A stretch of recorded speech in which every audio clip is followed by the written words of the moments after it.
Hai semuanya, gimana kabar kalian? Semoga selalu dalam keadaan baik. Jadi welcome back again di Andy Graystone Channel dan ini adalah segmen analisa pagi, segmen di mana kita akan mengulas kembali untuk update news dan juga pergerakan dari market, khususnya market dari Bitcoin. Hari ini kita berada di tanggal 23 Desember 2024. Welcome to weekdays. Mungkin hanya beberapa hari ke depan market akan cenderung agak bervolume, tapi menjelang ya tanggal 24, 25 menjelang Natal ya. Sampai nanti di awal Januari mungkin market akan cenderung lesu sebab banyak institusi yang akan libur. Kemudian pemerintahan juga akan libur, jadi otomatis sentimen data berita akan sangat-sangat sedikit di semingguan ke depan. Itu teman-teman. Nah, ini karena banyak yang menantikan nih apakah ada Santa Claus rally atau tidak. Ya, atau ada January effect atau window dressing ya, apapun lah istilahnya yang mengindikasikan tren bullish di akhir tahun 2024 menuju awal tahun 2025 nanti. Kalau dari saya sih melihat karena mungkin sentimen tidak terlalu banyak ya kan, apalagi kemarin juga kita dapat statement dari Jerome Powell yang cenderung ya bisa dibilang kurang begitu diterima oleh trader dan juga investor ya, baik itu dari saham, komoditi, kripto, sama-sama merespon negatif. Jadi sepertinya di akhir tahun ini market tidak akan terlalu seperti yang gimana-gimana, seperti yang diharapkan oleh banyak orang. Mungkin market akan cenderung slowing down, ya kan banyak investor yang memang sudah sempat cuan karena dia beli di bulan Agustus, Oktober, November, ya kan Desember awal dia udah cuan, mereka akan taking profit sebagian aset mereka dan sepertinya akan take holiday dulu. Gitu teman-teman. Jadi hari ini, hari Senin, kita akan dapat sentimen data dari Inggris, akan ada data GDP yang mungkin akan memberikan impact terhadap pound sterling. Kemudian juga dari Amerika Serikat akan ada data consumer confidence jam 10 malam nanti. Jadi sentimen tidak terlalu banyak ya untuk 1-2 hari ke depannya. Itu. Di video kali ini kita akan bahas nanti tentang prediksi dari Arthur Hayes terkait dengan gimana sih di kondisi market kripto di Januari 2025 nanti menjelang dilantiknya Donald Trump. Kita juga ada outlook crypto market untuk market ya di tahun 2025 dari Coinbase. Ini juga akan sangat penting untuk kita bahas gitu. Sebelumnya aku mau informasikan dulu, jadi buat teman-teman yang sudah punya Gate.io atau yang belum, di Gate.io kan ada nih menu startup mining. Di sini teman-teman bisa dapetin ya reward berupa token-token yang mereka bagikan lewat startup mining ini. Itu syaratnya teman-teman yang punya beberapa token penting kayak USDT, stablecoin, teman-teman bisa staking ya di Gate.io, bisa staking. Lumayan dapat APR sampai 21,9% plus dapat token tambahan lain. Teman-teman yang nanti akan masuk ke wallet kalian pribadi. Itu. Jadi cukup banyak token-token yang bisa teman-teman dapatin kayak token Blade, kemudian BGSC, lalu ada Swan dan masih banyak lagi di bawah-bawahnya ini, teman-teman. Itu. Jadi staking stablecoin kalian kalau misalkan punya, kalau punya GT token juga bisa di staking atau punya Bitcoin, teman-teman bisa staking dengan mendapatkan reward tambahan. Di menu bagian earn, teman-teman bisa temukan menu simple earn. Di sini hampir semua token bisa teman-teman staking. Khususnya bagi teman-teman para investor yang memang mungkin sangkut, yang mungkin ya udah deh aku mau invest saja di market crypto. Itu ya udah, teman-teman bisa masuk ke menu earn. Di sini hampir semua token tersedia. Ya, baik dari token market cap besar, stablecoin, market cap kecil. Nah, itu yang mungkin teman-teman nyari di exchange lain akan ada, bisa enggak ya. Itu tapi kalau pakai Gate.io hampir semuanya tersedia. Tuh. Buat yang memang sudah punya aset juga minimum $10 aja di market spot, teman-teman silakan kunjungi menu yang ini, masuk ke menu startup. Kalau pakai HP bisa masuk ke menu profile, cari menu startup. Di sini teman-teman bisa claim token-token airdrop secara gratis. Ini adalah token-token airdrop startup. Klik claim all, nanti dia akan langsung otomatis masuk ke wallet pribadi kalian atau wallet spot kalian. Tuh, buat yang tertarik, buat daftar, linknya di kolom deskripsi. Oke, kita akan mulai pembahasannya mungkin dari outlook market 2025 dari Coinbase. Jadi Coinbase melakukan studi di beberapa crypto university, developer, dan juga penyedia produk ETF. Ya, dia mencari kayak, narasumber gitu, diwawancarai dan dia coba untuk menarik kesimpulan, ya apa yang akan kira-kira terjadi nanti di tahun 2025 lah, nanti untuk market kripto. Oke, poin pertama yaitu adalah stablecoin are just getting started. Jadi stablecoin dianggap sebagai salah satu pembunuh kripto, ya artinya crypto killer untuk tahun 2024 kemarin. Bayangin, stablecoin mencapai market cap sampai 193 miliar US dollar, teman-teman, pada tanggal 1 Desember kemarin, ya 2024. Di mana transaksi terlalu banyak terjadi menggunakan stablecoin. Misalkan stablecoin itu USDT, USDC, dan kawan-kawannya. Nah, kenapa stablecoin disebut sebagai crypto killer? Karena kripto kebanyakan itu kan diciptakan buat transaksi. Seperti awal pada pada peluncuran Bitcoin.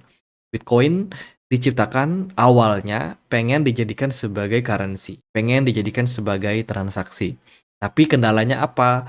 Transaksinya tidak cepat, kemudian mahal, ya kan, meskipun jaringannya aman dan lain sebagainya, tapi pada masa itu Bitcoin dianggap sebagai salah satu aset dengan fee transaksi yang lumayan gede. Tuh, nah muncullah beberapa altcoin. Jadi altcoin itu pada awalnya diciptakan adalah buat menjadi alternatif Bitcoin. Jadi altcoin itu adalah alternatif, ya. Altcoin yang awal-awalnya tercipta itu kayak Litecoin, Bitcoin Cash itu diciptakan memang untuk sebagai layanan transaksi alternatif kalau kita tidak menggunakan Bitcoin. Itu Litecoin punya kecepatan transaksi yang lebih baik, kemudian biaya yang lebih murah. Nah, itu adalah use case awalnya. Nah, seiring berjalannya waktu sampai sekarang, altcoin itu sangat-sangat banyak. Bahkan ada meme token, ada koin berbasiskan AI, ya kan, lalu real world asset dan kawan-kawan. Jadi banyak banget narasi yang ada di market crypto saat ini. Seperti itu. Nah, stablecoin itu muncul, teman-teman, menggantikan posisi dari altcoin yang memberikan fungsi sebagai solusi di luar dari Bitcoin, ya. Jadi stablecoin ini sudah menjadi salah satu aset yang menggantikan kripto lah, ibaratnya seperti itu. Jadi Coinbase melihat bahwa di tahun 2025 penggunaan dari altcoin akan semakin menyusut digantikan dengan stablecoin. Ini adalah sentimen negatif untuk altcoin. Tuh, yang kedua adalah narasi tokenisasi. Tokenisasi sangat masif ya progresnya di tahun 2024, di mana tokenisasi aset virtual ini ya itu terjadi sangat-sangat masif ketika memang BlackRock udah mulai masuk. Teman-teman, dia melihat bahwa tokenisasi akan menjadi masa depan dan kemungkinan trennya masih akan berlanjut nanti sampai 2025 nanti. Di mana beberapa aset yang bisa ditokenisasi itu kayak carbon credit, commodities, properti, bahkan juga ya uang, teman-teman, atau fiat money. Itu bisa masuk dalam ranah tokenisasi. Jadi real world asset masih akan punya momentum untuk tahun 2025 menurut Coinbase. Selain itu, juga ETF akan menjadi apa ya, hal yang bisa dibilang sangat-sangat umum di kalangan banyak investor, termasuk itu investor institusional, termasuk juga investor retail, ya, dan juga ya mungkin investor-investor kecil juga. Di mana akan ada peluang nih beberapa produk akan menjadi ETF. Ya, produk itu termasuk altcoin seperti XRP, Solana, Litecoin, Habar itu akan berpotensi digarap regulasinya di SEC ataupun juga apa namanya, CFTC, ya. Jadi regulasi terkait dengan ETF ini bakalan menjadi hal yang masih trending di tahun 2025 nanti. Lalu DeFi, DeFi juga akan mengalami tren kebangkitannya, teman-teman. Setelah memang kalau kita ngikutin kasus dari tahun 2021 kemarin, ya kan, Gary Gensler itu kan nyerang DeFi tuh. Kenapa? Karena DeFi ini dianggap sebagai salah satu ya perangkat atau alat gitu yang bisa digunakan untuk melakukan transaksi juga. Ya, di gadang-gadang bisa menjadi sebagai money laundry dan lain sebagainya. Jadi DeFi waktu itu juga tertekan, terbukti dengan banyak project-project DeFi kayak AAV, Uniswap, ya kan, PancakeSwap yang tidak berhasil mencapai all time high-nya dengan bagus ya di tahun 2020, 2022, 2020 sampai 2021. Itu ya bisa dibilang performa DeFi, DEX itu nggak terlalu up ya pada masa itu karena memang ada regulasi yang masih menekan. Tuh, kemudian di poin nomor 5 adalah ini poin nomor berapa ya? Nomor 4 ya. Nah, poin berikutnya adalah regulasi yang kemungkinan bakalan shifting, di mana regulasi ini semakin ke sini semakin clear. Terbukti dengan anggota Kongres yang juga kebanyakan adalah orang-orang yang pro terhadap kripto. Ini juga bakalan bisa mendukung tentang perkembangan regulasi yang lebih baik untuk Amerika Serikat. Jadi, menurut Coinbase di tahun 2025 regulasi akan semakin ramah terhadap kripto. Ya, yang artinya adalah semoga pintu terbuka untuk perkembangan aset kripto ke depannya, gitu. Jadi secara regulasi ini bakalan bagus. Akan ada juga, pivotal year, teman-teman, di mana ini adalah, tentang kombinasi ya antara regulasi, teknologi yang akan lebih, menyatu ya untuk kripto industri ke depannya. Jadi kemungkinan 2025 kita akan masuk ke fase shifting. Ya, harapan kita adalah seperti itu. Di mana 2025 kemungkinan akan menjadi puncak daripada fase bull run kali ini. Oke, sekilas kita lihat dulu bagaimana monthly report ya, monthly return untuk Bitcoin di bulan Desember. Saat ini Bitcoin minus 1,32% ya, sementara posisinya, dan kita masih akan menunggu data sampai akhir bulan nanti. Di bulan Desember sebenarnya cukup mix, sometimes kita bisa create hijau, sometimes juga merah ya, dengan proporsi yang menurut saya cukup seimbang lah untuk kali ini teman-teman, dan ongoing kita create minus. Itu di Januari gimana? Januari kalau kita perhatikan performanya kalau bagus, bagus banget. Tapi kalau jelek ya bisa jelek juga. Kalau kita lihat di bulan Januari market lumayan volatile. Teman-teman, kalau kita perhatikan ya, di tahun 2024 kita biasa-biasa aja. 2023 Bitcoin naik sampai 39%, which is good. Tapi 2022 kita minus 16%. 2021 performanya bagus lagi, ya kan, 14%. Terus di 2020 itu performanya sampai hampir 30%. Sisanya ini minus, minus, minus, minus, minus. Gitu. Jadi Januari itu cukup volatile karena trader-trader nih yang liburan di akhir tahun 2024 ya itu akan kembali aktif di Januari, otomatis volume biasanya akan melonjak naik, apalagi kita ada pemilu juga ya dari Amerika Serikat. Jadi banyak orang yang berspekulasi kalau market kripto koreksi di akhir tahun 2024, mungkin kripto akan naik ya menjelang Donald Trump memimpin. Nanti kita akan bahas juga sekalian karena Arthur Hayes punya analisa yang lumayan mencengangkan juga, teman-teman. Itu ya, jadi dari kondisi market overall ya menurut saya masih masih harus sabar sih untuk teman-teman. Itu dari outlook Coinbase dan juga sedikit gambaran tentang kondisi di bulan Desember ini. Meskipun on progress kita seminggu lagi menuju akhir tahun. Kemudian dari berita ada DK Bank dikabarkan baru saja mendapatkan license atau lisensi atau izin lah teman-teman untuk menyediakan layanan berbasiskan dengan kripto ya. Itu. Jadi salah satu bank di Jerman yaitu DK itu sudah mendapatkan izin teman-teman untuk menyediakan layanan transfer ya kan, dan juga custody untuk kripto. Nah, jadi bisa dibilang di Jerman sendiri sekarang regulasinya sudah semakin terbuka untuk penerimaan terhadap kripto. Ya, perbankan udah mulai diberikan akses secara resmi oleh negara supaya bisa menyediakan ya, memfasilitasi berupa transaksi, withdrawal ataupun juga custody untuk aset kripto. Which is ini perkembangan yang bagus. Lalu Changpeng Zhao juga mengatakan bahwa Uni Emirat Arab memegang sampai 40 miliar dolar berupa Bitcoin. Ini menunjukkan bahwa Uni Emirat Arab sangat-sangat terbuka dengan perkembangan kripto. seperti itu. Jadi nggak cuma negara Amerika Serikat, Bhutan, kemudian, beberapa negara lainnya juga yang memang sudah diam-diam hold, kripto, namun juga di kawasan Asia Asia Barat itu udah mulai juga perkembangan dari kripto sebagai salah satu, reserve ya. Ini menarik sekali sih sebenarnya.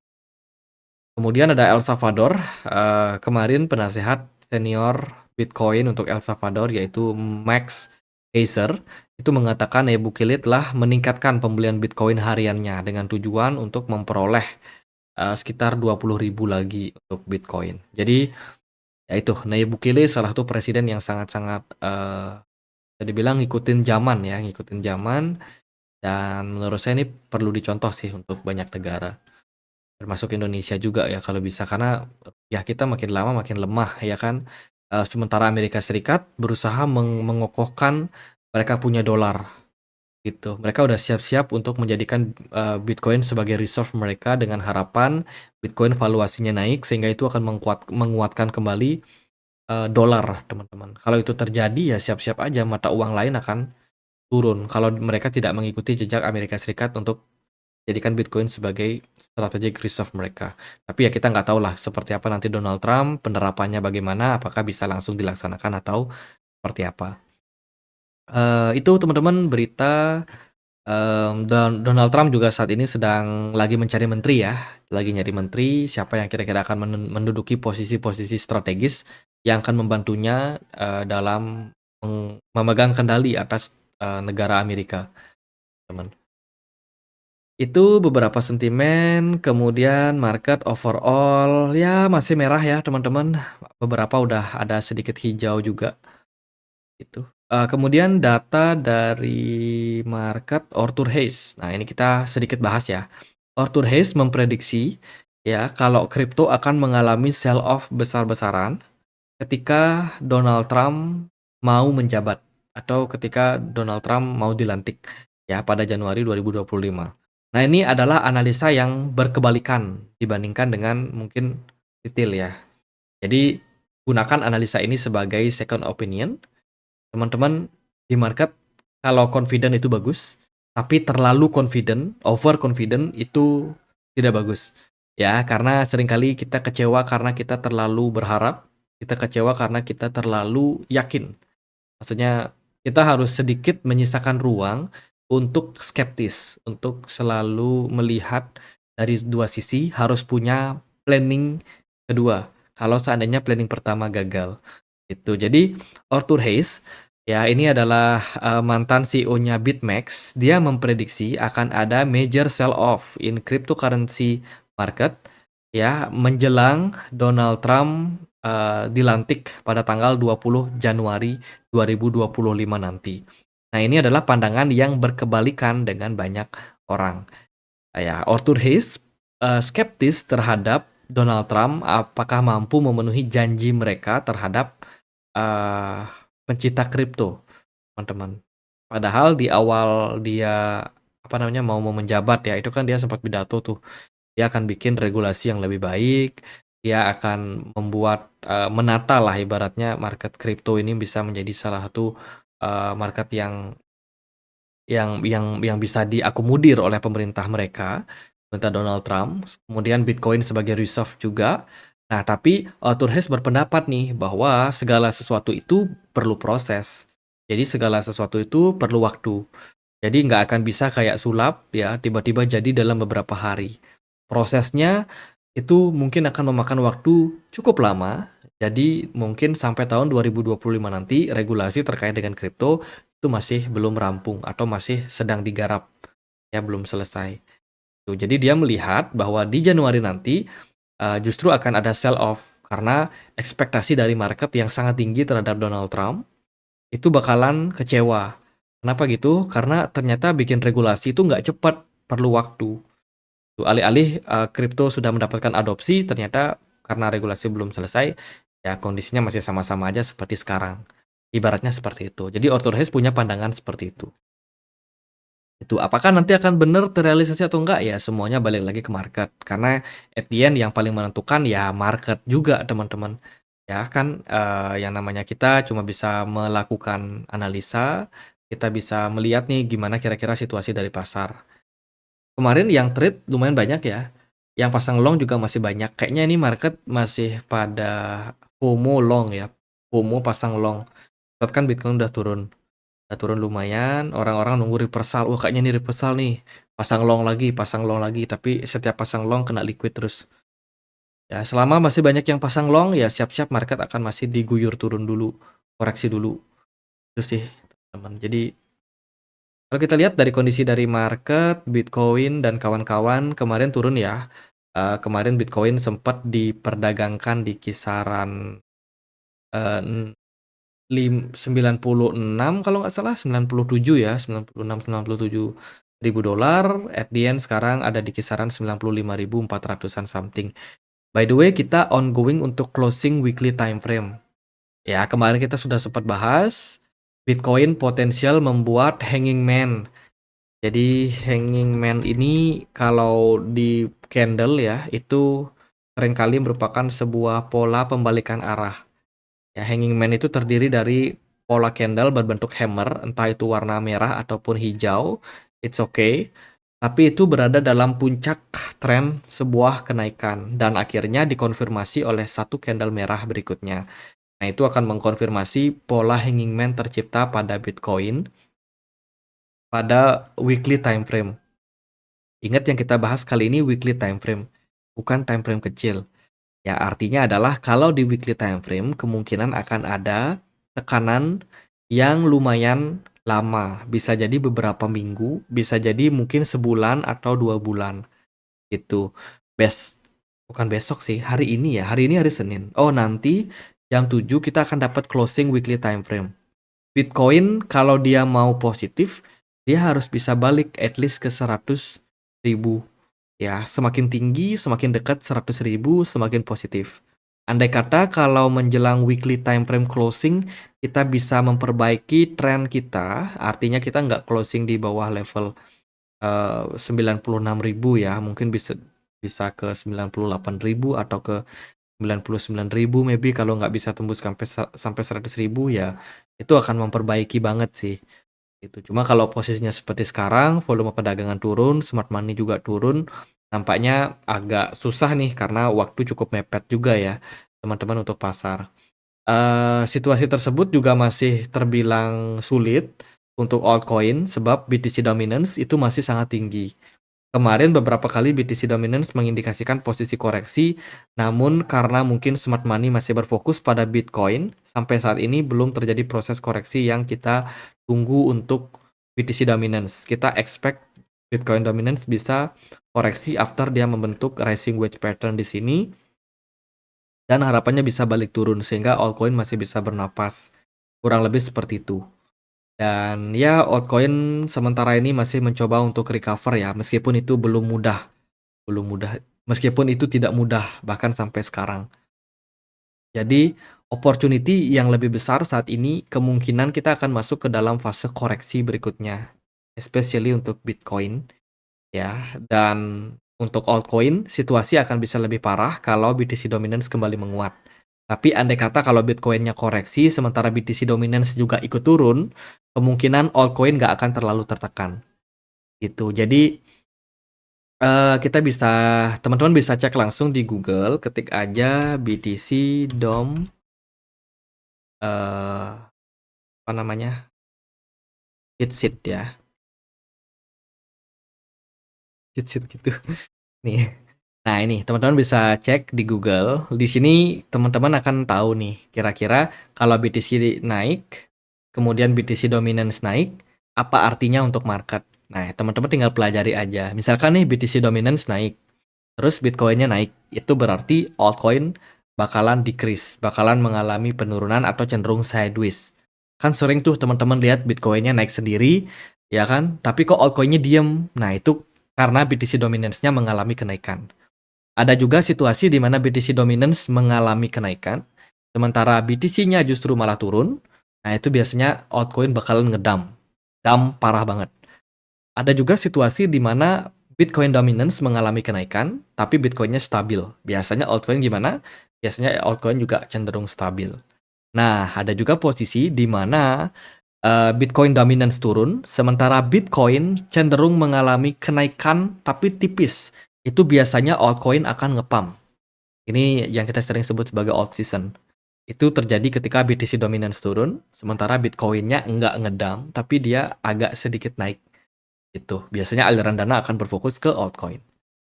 Nah itu, teman-teman bisa pelajari ini, cek aja di Google ya, Bitcoin dominant cheat sheet. Teman-teman akan tahu. Tuh, jadi intinya Bitcoin kalau dari perspektif teknikal cenderung kepada tahap korektif. Ya, saya sendiri belum terlalu bisa melihat Bitcoin bullish karena dari segi performance ya, Bitcoin nggak terlalu nendang naik juga. Begitu juga dengan altcoin yang masih dalam tekanan. Ya paling beberapa altcoin aja yang kayak baru bisa up ya, kayak Algorand. Ini koin-koin lawas udah mulai agak perform nih. Teman-teman bisa pantau Algorand, Hedera Habar, kemudian Litecoin boleh dipantau juga, XRP, beberapa token DeFi kayak AAV ini ya diprediksi sama Coinbase akan bagus ya. Mana Coinbase tadi? Nah ini. Dia akan diprediksi nih kalau project DeFi itu akan bisa dibilang masuk ke performa positifnya. AAV belakangan juga lumayan bagus. Bisa dipantau mungkin AAV, Uniswap, ya kan, PancakeSwap, dan swap-swap yang lain. Itu sih untuk yang lain, altcoin yang lain semuanya masih belum terlalu perform. Bahkan token AI pun, Fed AI juga masih sangat-sangat lemah ya performance-nya. Jadi gitu untuk akhir tahun Santa Claus Rally yang teman-teman harapin mungkin saja tidak terjadi, besar kemungkinan tidak terjadi.